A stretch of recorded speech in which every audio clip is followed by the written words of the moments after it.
So it's my honor to introduce to you all tonight Rachel Racicot.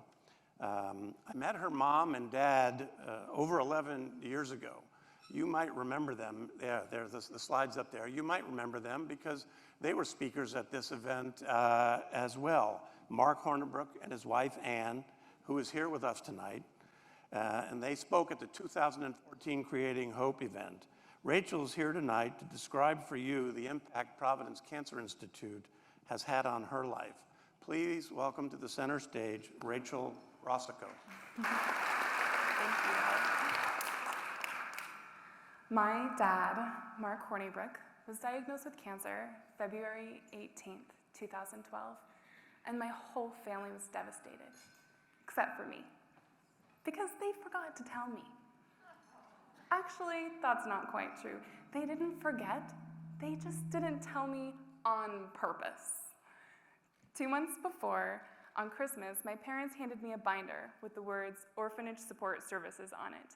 And my immediate reaction was, "You're not adopting, are you?" I was 23 at the time. Thankfully, they reassured me they were not adopting, that I would remain the youngest child and only girl in the family, but instead they were going to ship me off to Ecuador to work in orphanages with children with disabilities. Because what else do you do with your last unmarried child still living at home? And I was thrilled. So I was in Ecuador when they found out that Dad had stage 4 metastatic melanoma that had spread to his heart, lungs, liver, and muscle tissue throughout his body. He had a tumor the size of a lime inside the right ventricle of his heart.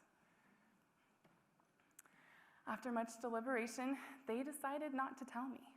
So they and my 4 older brothers, John, Michael, Tyler, and Eric, and their wives all kept quiet for a month, not telling anyone so that I wouldn't find out while I was so far away.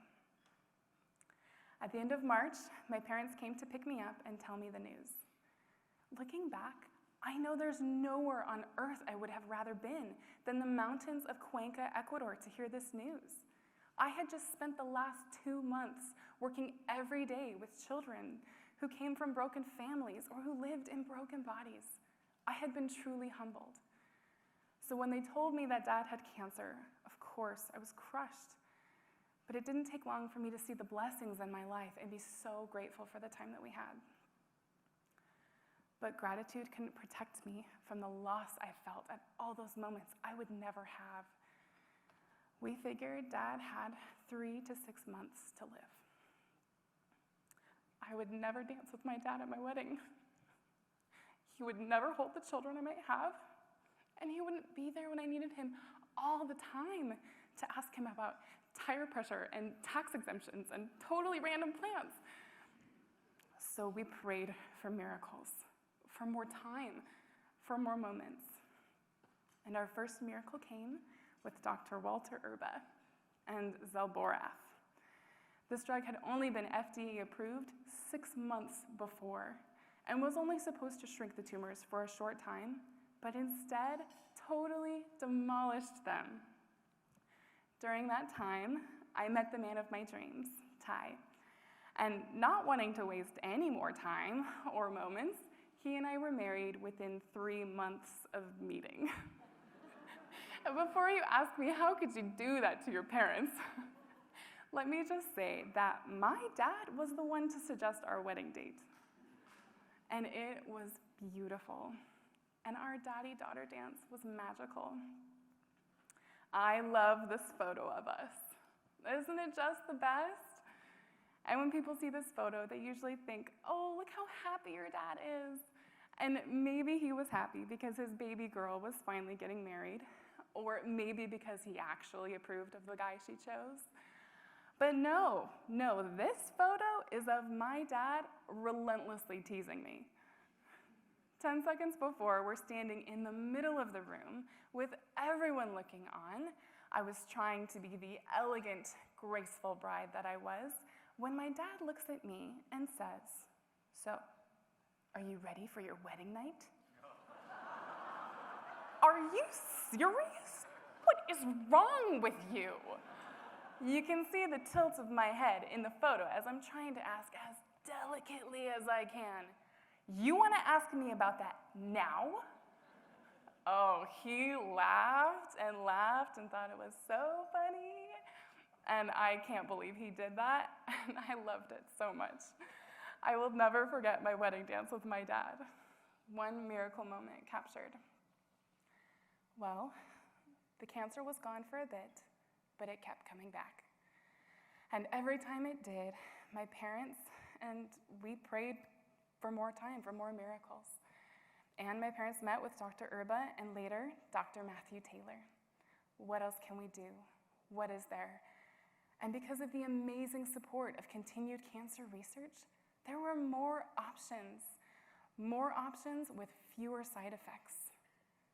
9 more times this happened. Tumors came, treatments were taken, tumors shrank or disappeared. Tafinlar, Mekinist, Keytruda, Opdivo, Yervoy, interleukin-2 T-cell infusions.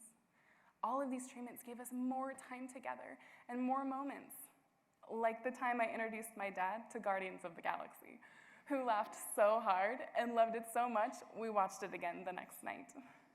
Or a couple years after his diagnosis, my parents and my husband and I had the opportunity to go to Europe together. My dad and I were the only ones in my family to speak French, and we got to share Paris together.